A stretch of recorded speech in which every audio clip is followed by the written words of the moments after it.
পূর্ব শতকের সভ্যতার প্রাচীনতম মন্দির হচ্ছে বারাণসী বিশ্বনাথ মন্দির।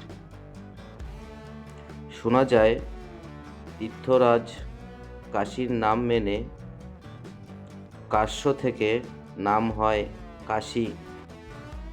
পরবর্তীকালে কাশীরাজ বর্ণনা বারাণসী নামে এক দেবীর প্রতিষ্ঠা করে।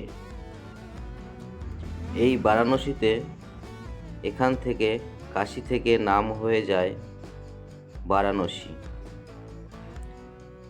উত্তরে বরনা নদী, দক্ষিণে উশি নদী সঙ্গম হয়।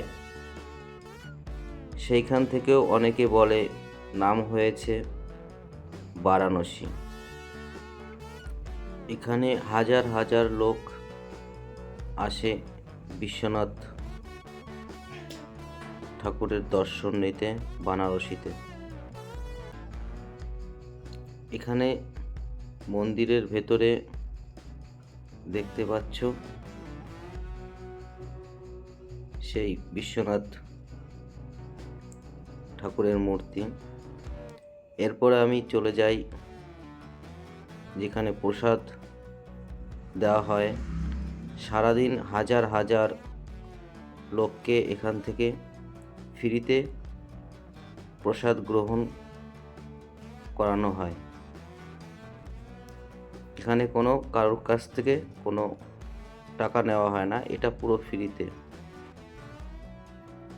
এখানে আছে মণি কর্মকার কুণ্ডু, এছাড়া মণি কর্মকার ঘাট এখানকার প্রধান মহাশ্মশান। শোনা যায় এখানে কারোর সৎকার করলে জন্ম মৃত্যু চক্র থেকে মুক্তি পাওয়া যায়। শেষের দিকে এটা ত্রিদেব মন্দির, সংকট মন্দিরের দর্শন করলাম। তারপরে লাস্ট এটা হচ্ছে শিবের মন্দির। এটা হচ্ছে শিবের মন্দির, আর উপরে খুবই সুন্দর একটা চক্র দেখতে পাচ্ছ, অসাধারণ। আর এখানে আছে 150টি শিবলিঙ্গ। তারপরে আমরা গাড়িতে করে এগিয়ে গেলাম এখানে মন্দির দর্শন করার জন্য, কিন্তু বিশেষ কারণে আমরা মন্দিরের ভেতরে দর্শন করতে পারলাম না। সেদিন মন্দিরটা কোনো কারণে বন্ধ ছিল, গেট। আমি বাইরে থেকে কিছু শ্যুট করেছি।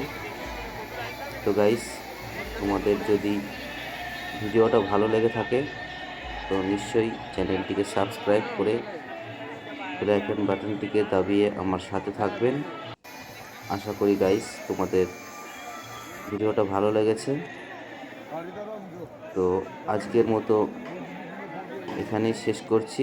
আমি এই যে বাইরে থেকে যতটা পারছি দেখাতে, এখান থেকে এটা দর্শন করে আজকের মতো ভিডিওটা আমি এখানেই শেষ করছি। ওকে গাইস, ভালো থাকবেন, সুস্থ থাকবেন। আশা করি বারাণসী এই বিশ্বনাথ মন্দির আপনারা দর্শন করে খুব আনন্দ পেয়েছেন। Okay guys, bye, thank you so much.